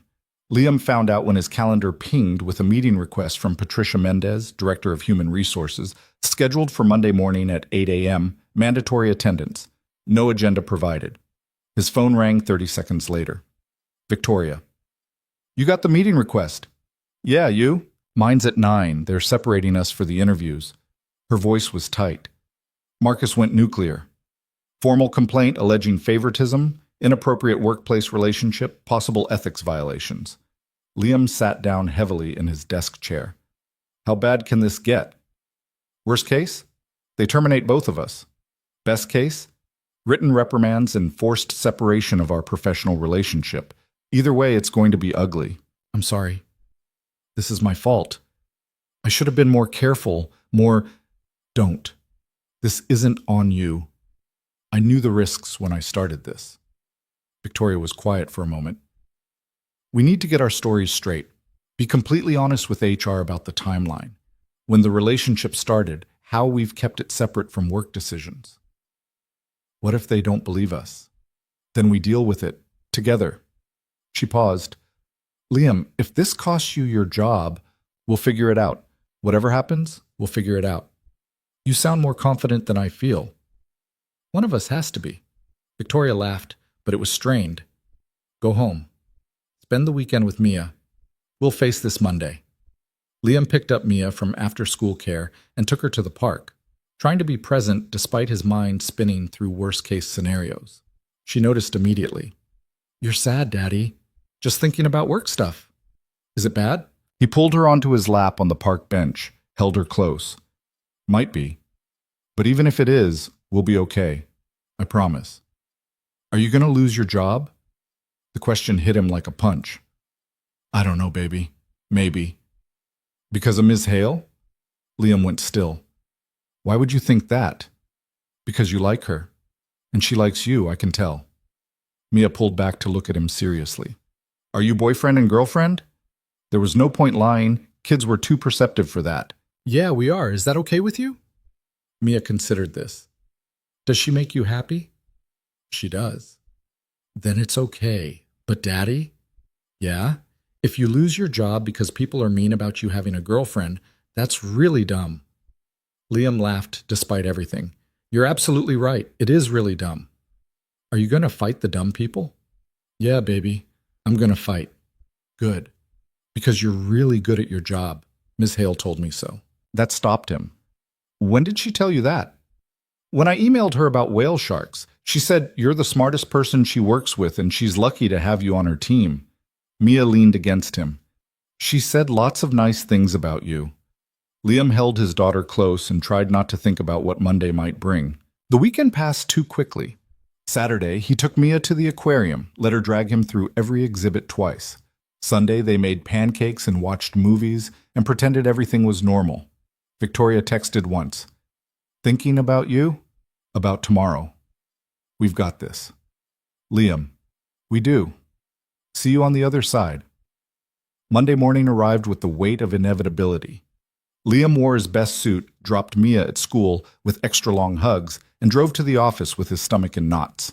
Patricia Mendez was waiting in conference room A when he arrived. A woman in her 50s with silver hair and an expression that gave nothing away. She gestured to a chair across from her. Mr. Carter, thank you for being prompt. I'm sure you know why you're here. Marcus filed a complaint about my relationship with Victoria Hale. Among other things, he's alleging that your promotions and project assignments were based on personal favoritism rather than merit. That you've leveraged an inappropriate relationship for professional advancement. That's not what happened. Then tell me what did happen, from the beginning. So Liam did. He told her about the computer repair that first night, about accidentally opening the photo folder about Victoria's test. He told her about the project assignments, the impossible deadlines, the way he'd proven himself over and over. He told her about when the personal relationship had started, after the Meridian project, after he'd already received his promotions based on performance. Patricia took notes, her expression neutral. And the photos you saw, Ms. Hale's private photos. Did you ever use those as leverage? No, never. I've never mentioned them to anyone except Victoria herself when I apologized that night. Why not? They could have been powerful leverage. Because using someone's private moments against them is wrong. I'm not that person. Patricia studied him for a long moment. Marcus claims that you've been spending inappropriate amounts of time alone with Ms. Hale. Late nights in her office, meetings at her apartment. The late nights were project work. The team can verify that. As for her apartment, Liam met Patricia's eyes. We started dating 3 weeks ago. We've been discreet, but yes, I've been to her apartment. That's what people do when they're dating. People who aren't in a direct reporting relationship, which is why we were planning to disclose the relationship this week, before Marcus forced the issue. Patricia made another note. Walk me through your promotions, each one. What prompted them? What work you did to earn them? For the next 2 hours, Liam detailed every project, every challenge, every deliverable that had led to each promotion. He provided specific examples, referenced team members who could corroborate his performance, outlined the measurable results of his work. Patricia listened without interrupting, taking notes on her tablet. Finally, she sat back. Mr. Carter, I'm going to be honest with you. This situation is complicated. On one hand, your work speaks for itself. The results are documented and impressive. On the other hand, the appearance of impropriety is often as damaging as actual impropriety. So what happens now? Now I interview Ms. Hale and several of your colleagues. I review every personnel decision she's made regarding you. I determine whether there's evidence of favoritism or if Marcus's complaint is simply sour grapes from someone passed over for advancement. She closed her tablet. This process will take approximately 2 weeks. In the meantime, you'll be temporarily reassigned to report to the COO instead of Ms. Hale. This removes the direct supervisory relationship while we investigate. And if you find evidence of impropriety, then we'll address it at that time. Patricia stood. I suggest you prepare for some uncomfortable scrutiny, Mr. Carter. These investigations have a way of bringing out information people would prefer stayed hidden. Liam left the meeting feeling like he'd been through a meat grinder. He made it to his office before his phone rang. Victoria. How bad? 2-week investigation, temporary reassignment. They're going to review everything. Same here. Patricia asked me questions I'm not sure I answered right. Victoria's voice was strained. She asked if my judgment had been compromised. If I could honestly say, your promotions were purely merit-based. What did you tell her? The truth, that I believe they were merit-based, but I can't be completely objective because I care about you. A pause. Was that the wrong answer? It was the honest answer. That's all we can give them. Liam, if this costs you your career, then I'll find another career, but I'm not losing you over this. Whatever happens, we face it together. Together, Victoria repeated. I'm not used to having a together in my life. Get used to it. The next 2 weeks were brutal. Patricia interviewed everyone who'd worked with Liam. Chen, Alicia, even Marcus again. She reviewed every email Victoria had sent regarding Liam's projects, every performance review, every budget approval. The office buzzed with gossip. Liam heard the whispers in the hallway, saw the speculative looks. Some people were supportive. Chen made a point of having lunch with him every day, a silent show of solidarity. Others kept their distance, not wanting to be associated with a potential scandal.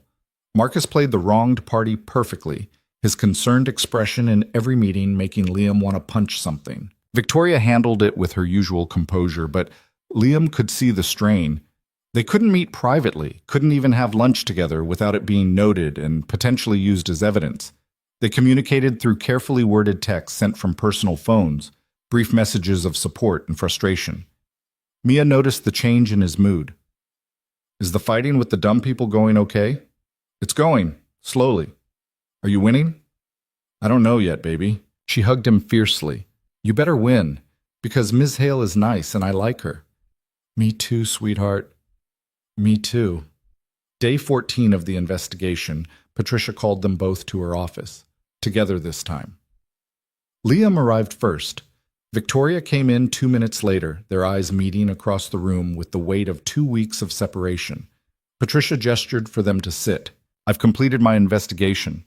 I wanted to deliver the findings to you both simultaneously. She pulled up a document on her tablet. After extensive review, I found no evidence of favoritism in Ms. Hale's personnel decisions regarding Mr. Carter. Every promotion was supported by documented performance metrics and project success. There's no indication that your personal relationship influenced professional decisions.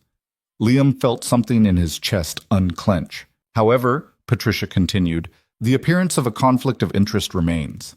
To address this, we're implementing a new reporting structure. Mr. Carter, you'll continue in your current role but will report directly to the COO. This removes the direct supervisory relationship between you and Ms. Hale. That's acceptable, Victoria said before Liam could respond. Good. Additionally, you're both required to complete ethics training and quarterly disclosure of your relationship status.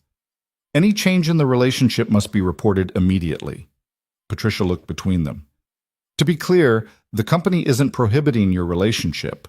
We're simply ensuring appropriate boundaries are maintained. What about Marcus's complaint? Liam asked. Dismissed as unsubstantiated. However, Mr. Ross has been counseled about making baseless accusations against colleagues. Patricia closed her tablet. Is there anything else you'd like to discuss? No, Victoria said. Thank you for being thorough and fair. After Patricia left, Liam and Victoria sat in silence for a moment. We made it, Liam said. Barely. Victoria's hands were shaking slightly. 2 more weeks of that, and I might have cracked. No, you wouldn't. You're stronger than that. Am I? Because the last 2 weeks I've questioned everything, every decision I made about you, whether my judgment was compromised, whether I put you in an impossible position. Liam moved his chair closer, took her hand. Your judgment wasn't compromised. You saw potential in me and gave me opportunities to prove myself. That's what good leaders do. Good leaders don't fall for their employees. Good leaders are also human. They're allowed to have feelings. Victoria squeezed his hand. I missed you, these 2 weeks. I missed being able to just talk to you. I missed you too. Can I see you tonight? Your place? Yes. Please, yes. That evening, Liam stood outside Victoria's door and knocked instead of using his key card, unsure if the rules had changed. She opened it immediately, pulled him inside, and kissed him before he could say anything. I'm not doing that again, she said against his mouth. 2 weeks of pretending we're just colleagues. I hated every second. Me too. They moved to the couch. Victoria curled against him in a way that felt like coming home. Mia asked when she could see you again, Liam said. She's been emailing you shark facts, but she wants to show you her science project in person. When? This weekend, if you're free? I'm free. I'm always free for you and Mia. Victoria shifted to look at him. I've been thinking about what we're doing, about the future. And I think I might be falling in love with you, which terrifies me because I don't do love. I do control and strategy and calculated risks. But this, none of it's calculated. Liam's heart was pounding. Is that a bad thing? I don't know. Maybe. Probably. She touched his face. But I don't want to stop. Even knowing it scares me. Even knowing we just barely survived an HR investigation. I don't want to stop. Good, because I don't want to stop either. He kissed her softly. And for what it's worth, I might be falling in love with you too. Might be? Okay, definitely am. Have been for a while now. Victoria laughed, the sound surprised and genuine. How did this happen? How did you become the person I can't imagine my life without? Same way you became that person for me. One day at a time, one honest conversation at a time, one impossible deadline at a time. They spent the evening planning the weekend, talking about how to integrate their lives more openly now that the investigation was over. Victoria wanted to take Mia to the Science Museum. Liam wanted to introduce Victoria to Jamie properly, as his girlfriend instead of his boss. Normal relationship things. The kind of planning that felt both mundane and miraculous. Around midnight, Liam's phone buzzed. Text from an unknown number. Congrats on surviving the investigation. But this isn't over. You don't belong in that position, and we both know it. Marcus. He showed it to Victoria. Her expression went cold. That's a threat. Or just him being bitter. No. That's him saying he's going to keep coming after you, after us. She took the phone, forwarded the message to herself. I'm documenting this. If he tries anything else, he's not worth the energy. We won. He lost. Let it go. I don't let threats go, especially not threats against people I care about. Victoria, I care about you, more than is probably wise. So if Marcus thinks he's going to undermine you or sabotage your career, he's going to find out exactly how ruthless I can be when protecting what's mine. The possessiveness in her voice should have been alarming. Instead, it made Liam feel safer than he had in weeks. Okay, document it. But don't engage. He wants a reaction. Don't give him one. Fine, but I'm watching him. Saturday afternoon, Victoria arrived at Liam's apartment for the first time. It was small and cluttered with Mia's toys, and nothing like the sleek minimalism of her penthouse.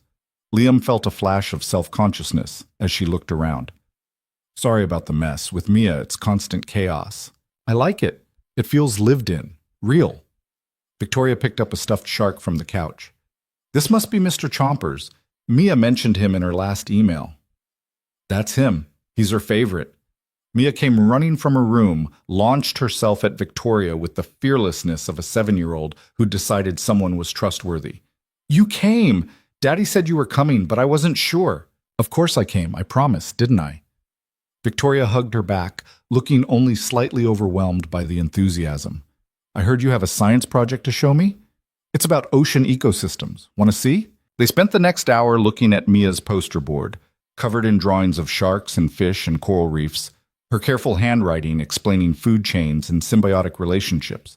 Victoria asked questions that showed she'd actually read Mia's emails, referencing specific facts about remora fish and sea anemones. Liam watched them together and felt something shift in his chest. This was his life now. His daughter and his girlfriend bonding over marine biology. Normal and strange and perfect.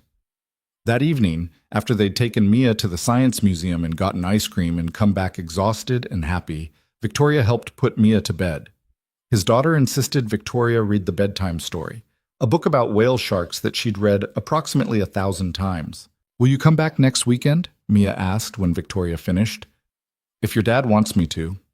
He wants you to. He talks about you all the time. Mia yawned. I'm glad you're his girlfriend. You're nice. I'm glad I'm his girlfriend too.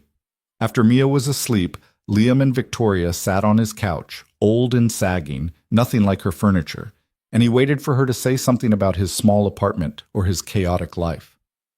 This is nice, she said instead. Nice? Having people. Being part of something that isn't work or strategy or performance. She leaned against him. I never thought I wanted this. A relationship, a family, the domestic routine. But being here with you and Mia, I don't want to leave. Then don't. Stay tonight. We'll make pancakes in the morning. Mia will love it. I don't know how to make pancakes. I'll teach you. Victoria stayed. They made pancakes in the morning. Victoria's first attempt was a disaster. Too much batter and not enough heat, but Mia declared them delicious anyway.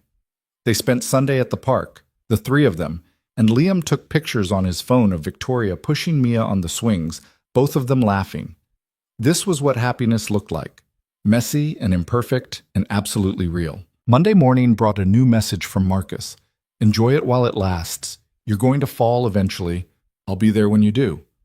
Liam deleted it without responding. Victoria was right.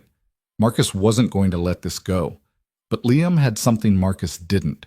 He had people who believed in him, who saw him for who he really was instead of who they wanted him to be. He had Victoria, he had Mia, and he had the absolute certainty that whatever Marcus threw at him, he could handle it. Because he wasn't alone anymore, and that made all the difference. Marcus's threats continued for 3 more weeks. Anonymous emails suggesting Liam was underqualified. Strategic questions in meetings designed to expose knowledge gaps.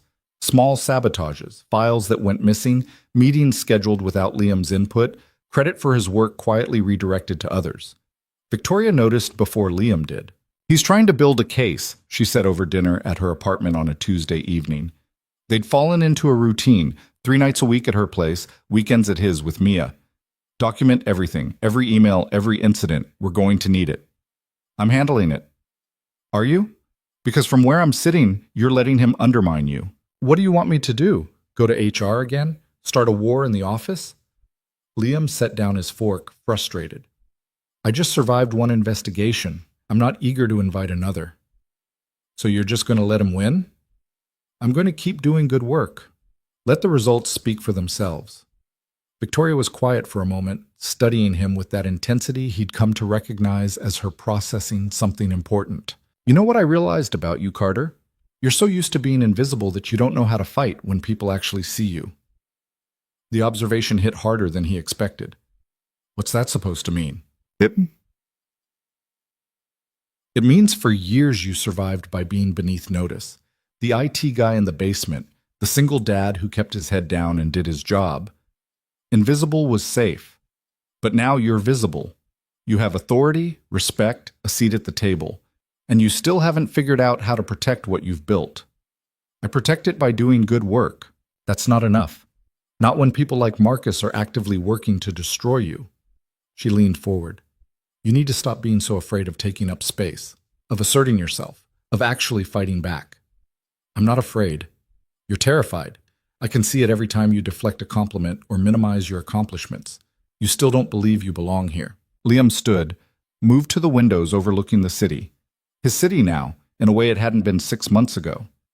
Maybe I don't believe it because part of me agrees with Marcus, that I got here through luck and your favoritism instead of actual merit. That's bullshit and you know it. Do I? Because I can't look at my career trajectory and see anything but chaos. 6 months ago, I was resetting passwords. Now I'm a director making decisions that affect hundreds of people. How is that not suspicious? Victoria came to stand beside him. You want to know the real reason I promoted you? The honest truth? Please. Because you were already doing director-level work for technician-level pay. Because you solved problems other people couldn't solve. Because you cared about getting things right even when no one was watching. She turned him to face her, but mostly because you were the only person in that entire building who saw those photos and didn't try to use them against me. You passed a test of character, and everything after that was just giving you opportunities you'd already proven you could handle. That's not how Marcus sees it. Marcus is a mediocre talent with an overinflated ego who can't handle that someone he considered beneath him turned out to be better at the job. His opinion is irrelevant. His opinion is shared by others. I hear the whispers, see the looks, then prove them wrong. Stop hiding behind humility and actually own what you've accomplished. Victoria's voice was fierce. You're a good father, a brilliant engineer, a natural leader. Start acting like it. Liam pulled her close, rested his forehead against hers. When did you get so good at pep talks? Since I fell in love with someone who needs to hear them. She kissed him softly. I love you, Carter. Even when you're being frustratingly self-deprecating. Maybe especially then. I love you too. Even when you're being terrifyingly right about my psychological issues. Someone has to be. They spent the rest of the evening tangled together on her couch, talking about everything except work. Victoria told him about her mother, a topic she rarely touched, and how she'd died when Victoria was 15, how her father had thrown himself into work afterward, leaving Victoria to raise herself. That's why I'm so bad at this, she said quietly. Relationships. Vulnerability. Letting people in. I learned early that people leave, that caring too much just means hurting more when they go. I'm not leaving. You can't promise that. No one can. I can promise to try, to show up, to choose you every day even when it's hard. Liam tightened his arms around her. That's all any of us can do. Try. Is that what you tell Mia when she asks about her mom? The question caught him off guard. They didn't talk about Sarah often.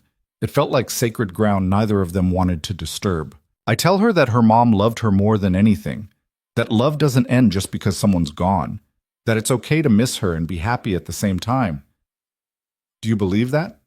That you can love Sarah and love me? I have to believe it, because I do love you. And I loved Sarah.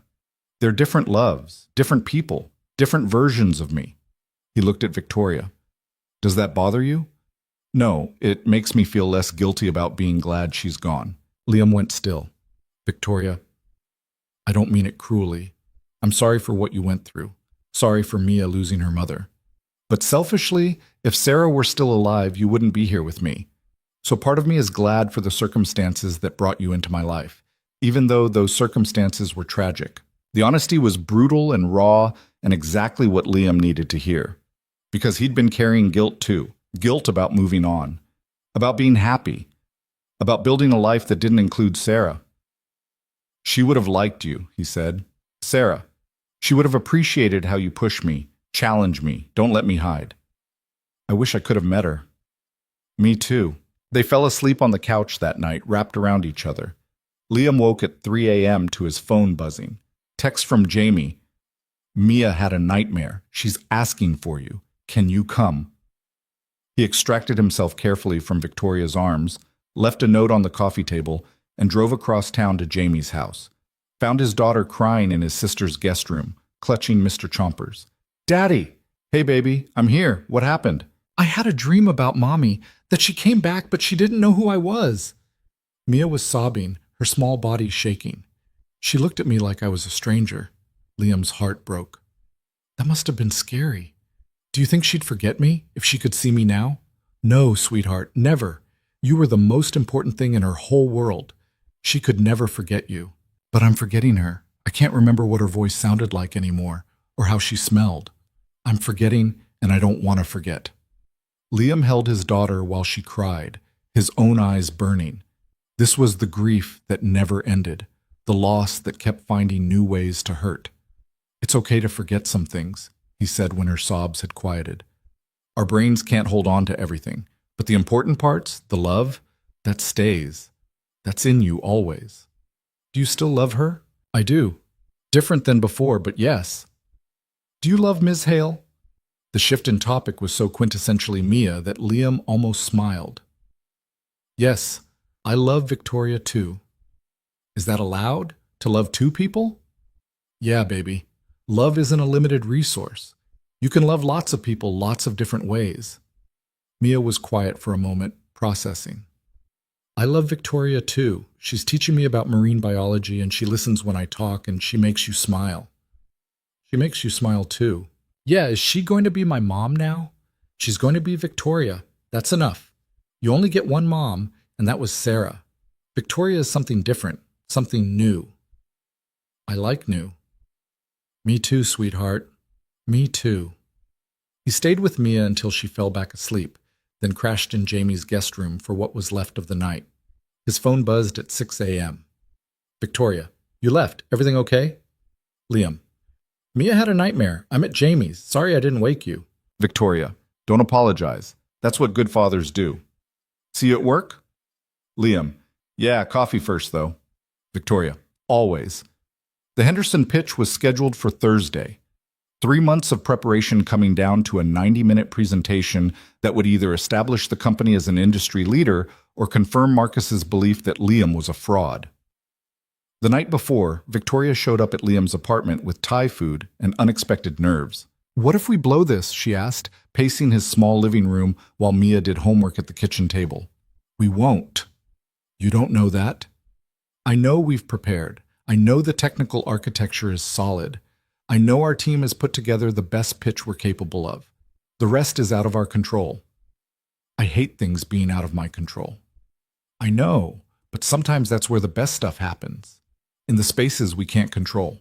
Victoria stopped pacing, looked at him. When did you get so wise? Around the time I had a 7-year-old who asked questions I couldn't answer, and a girlfriend who pushed me to be better than I thought I could be. Girlfriend seems like an inadequate word. What would you prefer? Partner. The person who makes me believe tomorrow might actually be better than today. Liam pulled her close, aware of Mia watching them with barely concealed interest from the kitchen table. Partner works. I like partner. The presentation went better than Liam expected and worse than Victoria hoped. The Henderson Group executives were impressed with the technical innovation, but concerned about implementation timelines. They wanted guarantees Liam couldn't give and assurances that required more data than they'd gathered. Marcus asked pointed questions designed to expose weaknesses. Liam answered honestly, admitting where they needed more research instead of bluffing confidence he didn't have. Afterward, in the empty conference room, Victoria looked defeated. We lost them. I could see it. The timeline concerns, the implementation questions, they're going to pass. We don't know that. I know when I'm being told no. They're just being polite about it. Chen poked his head in. Guys, the Henderson people want to meet with you privately. Conference room A. Now. Victoria and Liam exchanged looks. This was either very good or very bad.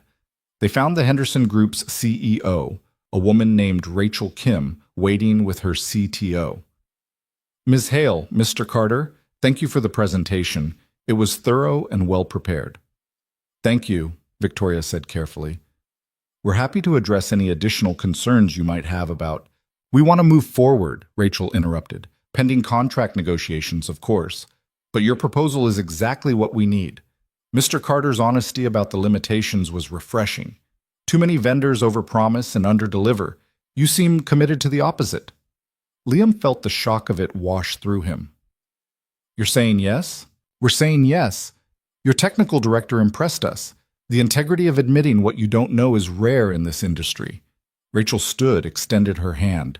We'll have our legal team reach out next week to start negotiations. After they left, Victoria grabbed Liam's arm so hard it would probably leave bruises. We did it. We actually did it. You sound surprised. I'm surprised. I was convinced we'd blown it. She laughed, slightly hysterical. You were right. Being honest worked. It usually does. People appreciate being treated like adults. The team celebrated at a bar downtown. Even Marcus showed up, though his congratulations were tight-lipped and his departure early. Chen bought a round of shots.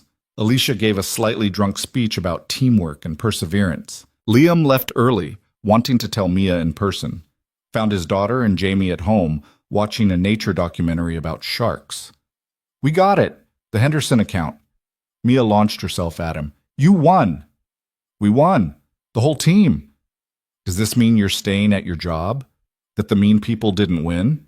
Yeah, baby. I'm staying. The mean people didn't win. Later that night, after Mia was asleep, Victoria came over. They sat on his couch, still saggy, still worn, and she curled against him with the kind of comfortable intimacy that came from months of learning each other. I've been thinking, she said. About? About the future. About what we're building here. She shifted to look at him. I want more of this. More nights on your couch. More pancakes with Mia. More of you in my life in permanent ways instead of temporary ones. Liam's heart stuttered. What are you saying? I'm saying move in with me. You and Mia. My apartment has space. Better schools nearby. A doorman who can accept packages. Room for all of Mia's shark books. Victoria, that's huge. I know, and maybe it's too fast. We've only been together 6 months, but I'm 42 years old and I've never wanted this with anyone else. I don't want to waste time being cautious when I know what I want. What about Mia? This affects her too. Ask her. Let her decide if she wants to live in a fancy apartment with a woman who makes terrible pancakes but can teach her about cephalopods. Liam kissed her, slow and thorough and full of promise. I'll ask her. But Victoria, yeah. I want this too. Have wanted it for weeks but was afraid to say it. Afraid of moving too fast or asking for too much. We're both afraid of everything all the time. Might as well be afraid together. He asked Mia the next morning over breakfast. Victoria wants us to move in with her, to her apartment. What do you think? Mia's eyes went huge. The one with the big windows? That's the one. Can I bring all my shark books? Every single one. And Mr. Chompers? Obviously. Then yes, yes, yes, yes. She paused. Does this mean she's going to be my stepmom? Eventually, if that's okay with you. It's okay. But can she still be Victoria? I don't want to call her Mom. That's Mommy's name. Victoria is perfect. She'll always be Victoria. They moved in over a month, gradually integrating Liam's chaos into Victoria's order. Mia got her own room with windows overlooking the city and built-in shelves for her growing marine biology collection. Liam's clothes filled half of Victoria's enormous closet. Mr. Chompers took up residence on the sectional couch. It wasn't smooth. Victoria struggled with the noise and mess of living with a 7-year-old. Liam struggled with feeling like he was invading her space. Mia had moments of missing their old apartment, the smallness and familiarity of it. But they figured it out. Slowly. With patience and compromise and the understanding that building a family was messy and imperfect and worth it. Marcus quit 6 weeks after they moved in, took a position at a competitor with a vague threat about seeing them on the other side. Victoria sent a gracious goodbye email and deleted his contact information immediately after. Think he'll cause problems? Liam asked. Probably, but he'll be someone else's problem now. You don't seem worried. I'm not. We survived an HR investigation and a sabotage campaign. We can handle whatever Marcus throws at us from outside the company. She was right. Marcus tried to poach clients, spread rumors about Victoria's management style, suggested to industry contacts that Liam's success was artificially inflated. None of it stuck. The work spoke for itself. The results were undeniable. 1 year after that first wrong click, Liam stood in a conference room presenting the annual review of his department's achievements. The room was full of executives and board members. Victoria sat in the back, her expression proud and professional. He talked about innovation and team growth and successful project delivery, about the Henderson account expanding into a long-term partnership, about the new hires they'd brought on and the culture they'd built. Afterward, the CEO pulled him aside. "Impressive work, Carter. We're creating a new VP of technology position. I want you to consider it." Liam's first instinct was to deflect, to say he wasn't qualified, to minimize the offer. But he thought about Victoria's words, about owning what he'd accomplished, about taking up space instead of apologizing for existing in it. "I'd be honored. When do you need a decision?" "Take a week. Think about it. This is a significant promotion." He found Victoria in her office afterward. "They offered me VP of Technology." She looked up from her computer, expression carefully neutral. "Are you taking it? Do you think I should?" "I think you've earned it. I think you'd be brilliant at it. I think you should stop asking permission and start trusting yourself." She stood, moved around her desk. "But I'm also your girlfriend, so I'm biased." "Good. I like that you're biased. Are you taking it?" "Yeah, I think I am." "Good, because you deserve it. Stop waiting for someone to tell you that." That weekend, they took Mia to the aquarium, their third visit that month. His daughter had grown 2 inches, and her marine biology knowledge had expanded exponentially. She spent an hour explaining to a group of tourists the difference between great white and tiger sharks, her confidence absolute. "She's going to be something special," Victoria said, watching Mia hold court by the shark tank. "She already is. You know what I mean. She's going to change the world, save the oceans, discover new species." Victoria leaned against him. "You did that. Gave her the foundation to become whoever she wants to be. We did that. You're part of this now, part of raising her." "I love her. I didn't expect to. Didn't think I was capable of it. But I love that weird, brilliant, shark-obsessed kid." "She loves you too." That night, after Mia was asleep in a room full of marine biology posters and stuffed sharks, Liam found Victoria on the balcony overlooking the city. She was wrapped in a blanket against the autumn chill, staring at the lights. He joined her, pulled her close. "Do you ever think about that night?" she asked. "When you clicked on that folder?" "All the time." "Do you wish it had happened differently?" "No, because every version where I don't click that folder is a version where I don't end up here. With you. With this life. Even knowing everything you've been through, the investigation, Marcus, the stress, especially because of that, the hard parts proved the good parts were real, that this wasn't just convenience or circumstance but actual connection." Victoria turned in his arms to face him. "I have something to tell you, and you can't freak out. That's a concerning preamble. I bought us a house." Liam blinked. "You what?" "A house. 4 bedrooms. Big backyard. Good school district. 10 minutes from here." She was talking fast, nervous. "I know we just moved in together. I know this is fast, but this apartment isn't set up for a family long term. Mia needs space to grow. Maybe siblings eventually if that's something you want. And I found this perfect place and made an offer and they accepted and..." Liam kissed her, cut off the nervous rambling with his lips. "A house," he said when they broke apart. "You bought us a house. Are you mad? I'm terrified and thrilled and completely in love with you." "Is that a yes?" "That's a yes. Show me pictures." They spent the next hour looking at photos on her phone. A craftsman with a front porch and windows that let in natural light. A yard where Mia could play. An office for Liam. A study for Victoria. Room for all the chaos and order they brought to each other's lives. "When can we move in?" 2 months. "After renovations." Victoria pulled out another folder. Because of course she had a folder. "I had them add a built-in aquarium for Mia. Salt water. Big enough for the species she's always talking about." Liam looked at this woman who'd bought them a house and installed an aquarium for his daughter and planned a future he'd never dared to imagine. Marry me, he said. Victoria went still. What? Marry me. I know I don't have a ring. I know this isn't romantic, but I know I want to spend the rest of my life with you, building this weird, imperfect, beautiful family we're creating. Carter, you don't have to. I want to. I love you. Mia loves you. We're already a family in every way that matters. Let's make it official. You're sure? Because I'm difficult and controlling, and I've never been married before, and I might be terrible at it. I'm sure. Are you? Victoria's eyes were bright. Yes, yeah, absolutely yes.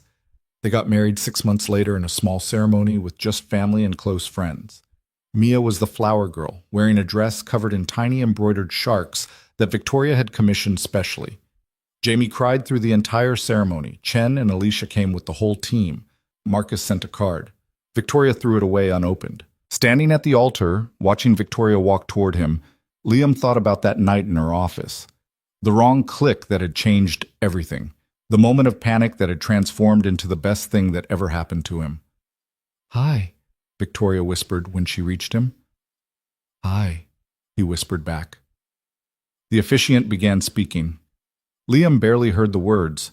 He was too focused on Victoria's face, on Mia grinning in the front row, on the impossible, improbable path that had led him here. Later, at the reception, Victoria pulled him onto the dance floor. They swayed together while Mia danced with Jamie nearby. What are you thinking? Victoria asked. That I spent 3 years invisible, surviving instead of living. And then you saw me. You saw me first. That's what mattered.